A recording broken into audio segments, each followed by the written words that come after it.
What's up, good people? Recently, I've been paying attention to what's going on over there in Africa, man. In West Africa, they have the youngest leader of the world, the youngest leader of any country, I believe. His name is Ibrahim Traoré.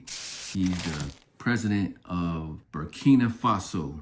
That's a West African country that is just right north of Ghana, the country right above Ghana. Looks like it's a nice sized country. I think it has 13 million people or something like that. Okay, we're gonna talk about Mr. Traoré today because the interesting guy. He basically became president on a coup that happened in 2020. He was the military captain.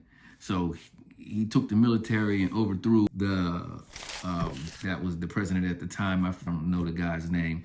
You can research that if you want to know his name. And they knocked him off the block and he took power. Now, since he's taken power, his narrative and his motto is to free Burkina Faso from French rule, because France, the region, been colonized heavily by the French. I believe the people actually speak French there in this country, and I believe Burkina Faso is a French word.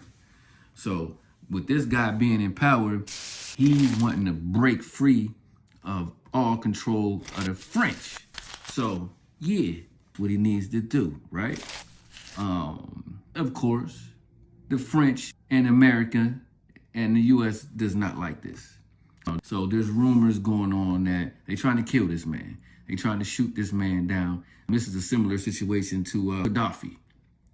Anytime there's a guy in Africa that wants to liberate the region from colonialism, somebody just rises up and comes and kills the man. You know what I'm saying? Or they send a hit so somebody close to the man can kill the man. You know what I'm saying?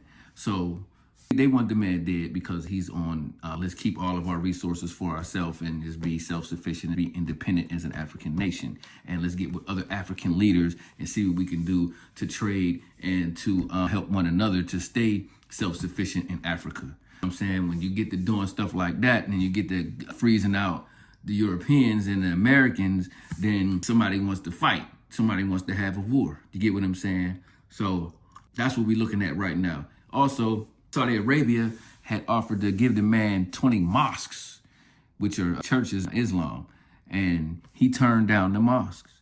He told them, we don't need more mosques. We need more hospitals. We need healthcare. We need more grocery stores and farms. We need food. We need more. What else did he tell them? We need more factories because we need more jobs. He got right to it with this guy.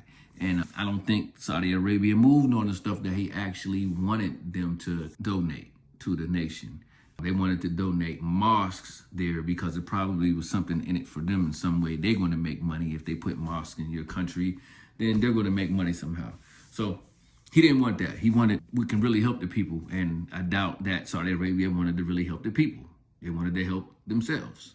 So he did that. But I also seen something that was alarming recently, that he's accepting help from the president from North Korea. You know, and that right there to me seems to be a bad move, because if you're going to be self-sufficient, then you need to be self-sufficient and only look to other African nations for help, because what's going to happen is you're going to be in the same situation with Korea that you are in with France right now. You're going to end up owing them, and they're going to end up colonizing your country. You got to learn to quit dealing with these outsiders from Asia and Europe and do everything yourself, man.